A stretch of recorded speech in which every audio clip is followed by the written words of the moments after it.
અમદાવાદ ન્યાયદ્રષ્ટિ સમાચારમાં આપનું સ્વાગત છે। અમદાવાદ ગ્રામ્યના સાણંદ જીઆઈડીસી પોલીસ સ્ટેશન વિસ્તારના છારોડી ગામમાંથી સામે આવેલી વૃદ્ધ મહિલાની હત્યાની ઘટના આજે પણ અનેક સવાલો ઊભા કરી રહી છે। 20 એપ્રિલ 2026ના રોજ વૃદ્ધ મહિલા મદીના બાનુ કુરેશીની હત્યા કરવામાં આવી હતી। આરોપીઓએ વૃદ્ધાની હત્યા કર્યા બાદ તેમની પાસે રહેલા દાગીના લૂંટી લીધા હોવાની પરિવારજનો દ્વારા રજૂઆત કરવામાં આવી રહી છે।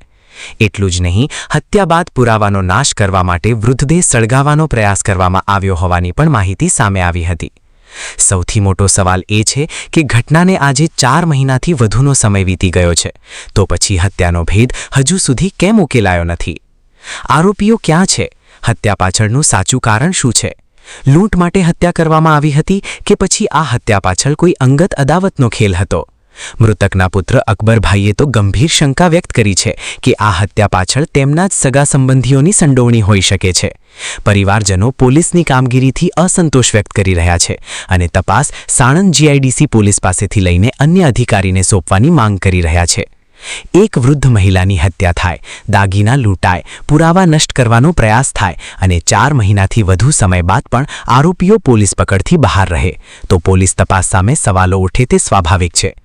પરિવારનો સીધો સવાલ છે, આખરે આ વૃદ્ધ મહિલાને ન્યાય ક્યારે મળશે? હવે જોવાનું એ રહેશે કે પોલીસ આ સમગ્ર મામલાની ઊંડાણપૂર્વક તપાસ કરીને હત્યારાઓ સુધી ક્યારે પહોંચે છે અને આ હત્યાના રહસ્ય પરથી પડદો ક્યારે ઉઠે છે। રિપોર્ટર શરીફ ખાંચી, અમદાવાદ। નમસ્કાર દર્શક મિત્રો, અમદાવાદ ન્યાય દ્રષ્ટિ સમાચારમાં આપનું સ્વાગત છે। 4 મહિના અગાઉ સાણંદ જીઆઈડીસી પોલીસ સ્ટેશન વિસ્તારની હદમાં આવતા છારોડી પર એક મહિલાનું બેરહેમીથી હત્યા કરી દેવામાં આવી હતી અને ત્યારબાદ તેની પર જે પણ દાગીના પહેરેલા હતા તે મહિલાના તે લઈ જવામાં આવ્યા હતા હત્યારો દ્વારા। અને સવાલ સૌથી મોટો એ છે કે હજુ સુધી આરોપી પોલીસ પકડથી દૂર છે। તો શું છે સમગ્ર મામલો અને જો મૃતક જે છે તેના પરિવાર સાથે આપણે વાતચીત કરીશું અને તેમની શું માંગ છે। શું આપણું નામ અને પરિચય? મારું નામ જહાંગીરભાઈ કુરેશી છે અને મારી માનું મર્ડર 4 મહિના થયા પણ આજ સુધી હજુ સુધી કંઈ પતો ચાલ્યો નહીં અને મને બી થોડો ઘણો મારા સગા સંબંધીઓ પર બી થોડોક ડાઉટ જાય છે। તો એની મારી એક જ માંગ છે કે એને જલ્દી પકડી શકાય એમ। મારી મમ્મીએ જણસી પહેરેલી હતી, 8 થી 9 તોલા સોનું પહેરેલું હતું, એમને મારી અને ઘરની અંદર જઈને લગાડી મેક્યા છે। ગાભા ગોદડા બનાવવાના ગાભા છે લગાડી મેક્યા છે અને એમને પછી અંદરનો દરવાજો બંધ કર્યો છે, લોખંડની જારીને બી લોક મારીને ચાવી લઈને જતા રહેલા છે। એ સમય દરમિયાન જ્યારે તમારા મમ્મી સાથે આ ઘટના ઘટી, તમે ક્યાં હતા અને શું ક્યારે ખબર પડી? મને લગભગ 10 વાગે ખબર પડી। મારા પર ફોન આવ્યો હતો, બાજુમાં મારા ભત્રીજા બહુ રહેશે એમનો ફોન આવ્યો હતો તો હું હતો એ વખતે છે મવધા હતો, મારે ખેતરનું કામ ચાલતું હતું ત્યાં મવધા હતો। તો એમને ફોન આવ્યો કે દાદીને આવી રીતનું બનાવ બન્યો છે કે દાદી ત્યાં આવ્યા છે કે નહીં આવ્યા? તો મેં એમને ના પાડી કે દાદી અહીં નહીં આવ્યા, તો કે લોક મારીને છે જયા છે અને ફોનનો ફોન બી સ્વિચ ઓફ બતાવે છે, બરાબર? તો પછી હું ચેક સગા સંબંધી ચેક જયા છે કોઈને કીધા વગર।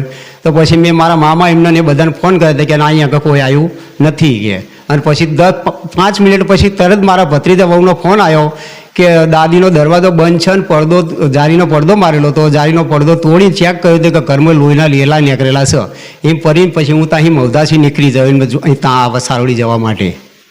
પછી શું જોયું તમે? અહીંયા સારોડી છે, અહીંયા સારોડી હું આવ્યો તો અહીં જોયું તો બધે પોલીસને બધી આવેલી હતી અને અંદર એમના ઘરની અંદર એમની ડેડ બોડીના ઉપર ગાભા નાખીને લગાડેલા હતા। એટલે આગ લગાવવાનો પણ પ્રયત્ન કરવામાં આવ્યો હતો હત્યા કર્યા બાદ? હા, હત્યા કરી માથું એમનું આખું ટીચી નાખેલું હતું, માથું ટીચી અને ઉપર ગાભા નાખીને એમને લગાડ્યા છે ઘરની અંદર। કેટલા વર્ષની ઉંમર હતી તમારા મમ્મી? મારી મમ્મીની ઉંમર 85 વર્ષની ઉંમર હતી। 85 વર્ષની ઉંમરની? હા, 85 વર્ષની ઉંમર હતી। પણ અમે એમાં કોણ હતું, અમે પોલીસ બી કે તમને ઉપર કોઈના ઉપર શક જાય છે? અમે શક તો અમે ગામમાં સારોડી ગામમાં અમારો કોઈ દુશ્મન છે નહીં, એટલે અમારા ગામના કોઈ છોકરાનું નામ બી અમે ના લઈ શકવી, બરાબર? પણ અમને આ તો કોઈ બી કરી શકે છે, લોક મારીને ગયા તો કોઈ ઘરનું બી માણસ હોવું શકે, એના ઉપર પૂરો ડાઉટ જાય છે અમને, કોઈ બી અમારા સગા સંબંધીના ઉપર કરી શકે।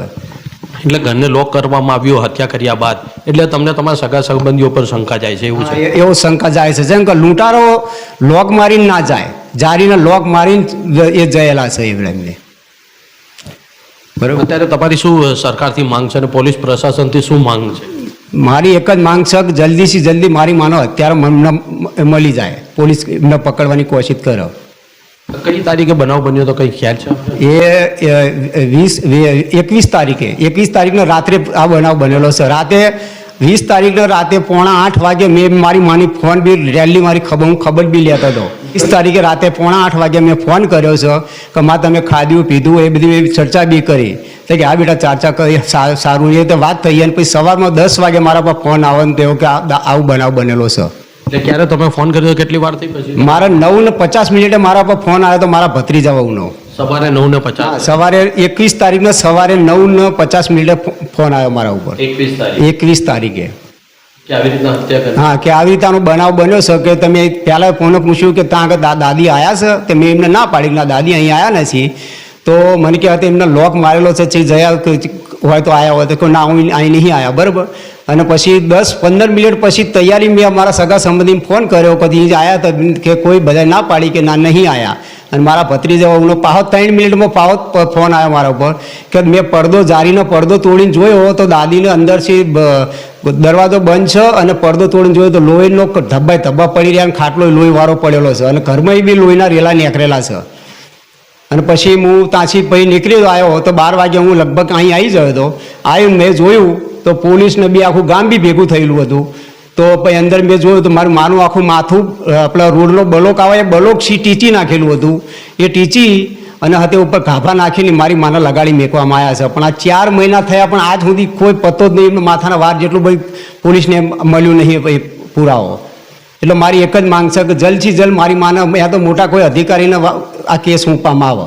એટલે તમારે એવી માંગ છે કે કોઈ મોટા અધિકારીના કેસ સોંપવામાં આવે એમને? હા. એટલે આરોપી જલ્દી જલ્દ હા, પકડાય? જલ્દી જલ્દ પકડવામાં આવે એ જ મારી મોટી હક.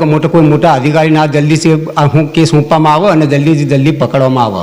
અચ્છા, તમારા મમ્મીની કે તમારી કે કોઈની ક્યારે કંઈક દુશ્મની કોઈની સાથે હતી કે એવું કંઈક બનાવ છે? ના, અમારી દુશ્મની કોઈને હંગાત નહીં. કોઈ કે તો કોઈ નહીં, પણ ખાલી આ ગમે એવી છે કે કોઈ મારા મામાની જમીનની મેટર બેટર કંઈક હતી એવી ખરી કરી. પણ એટલી બધી અમે બી કોઈ બાજુ કોઈ દાડી ધ્યાન નહીં દીધેલી બરાબર. ચમ કે મારી માં વધારે બધા છેલા રહેતા હતા. અને એમને એક કંઈક બીજી એક વાત કે છેલાથી વધારે બધા છેલા જ રહેતા હતા. ખાલી અહીંયા અમારા ઘરની અંદર દરગાહ છે તો દરગાહમાં ફૂલ ફાત્યો કરવાની દીવા હાથે થઈને 2-5 દાડા આવતા હતા. તો મારા મામા એમને આખી રિક્ષા ભરીને કાંભાની મોકલેલી હતી. બસ એ જ બીજી એ છે મને. તમારી વાત 20 તારીખે થઈ હતી અને 21 તારીખે તમને જાણ થઈ કે તમારી માતાનો હત્યા કરી દેવામાં આવી છે. એટલે 20 તારીખે તમારે ફોન એક વાત થઈ પછી નથી થઈ એવું? ના, એ પછી નહીં થઈ. એ રાતે 20 તારીખના રાત્રે 7:45 વાગે મારા મેં ફોન કર્યો પછી એ વાત થઈ પછી થઈ જ નહીં. પણ આ તો સવારમાં ખબર પડી એમનો ફોન આવ્યા પછી કે આવો બનાવ બન્યો છે. એટલે તો તમારી ભત્રીજા વહુ જે છે એ તમારી મમ્મીને જ્યાં હત્યા કરી દેવામાં આવી તમારી માતાની તો ત્યાંથી કેટલા દૂર રહેતા હતા? તો એમને ક્યારે ખબર પડી ને કેવી રીતે ત્યાં અવર જવર હતી શું તેમની?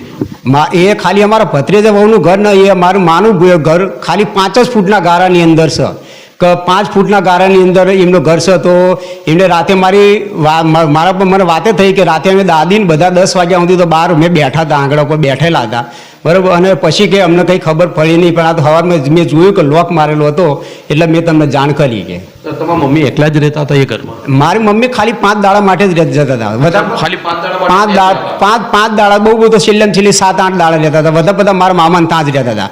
મારા ત્યાં હું ત્યાં હાથી જણ મારા ઘરે લઈ ગયો હોય ને તો 2 દાડા કે કોઈ હાજા માદા થયો હોય લઈ ગયો હોય તો કમ્પ્લીટ થઈ જાય એટલે તરત અહીંયા આગળ ટકતા નહોતા. ચમ કે મારા ઘરે કોઈ અહીંયા આગળ કોઈ એમને કુદર રહેલા નહીં એટલે નહોતું ફાતું.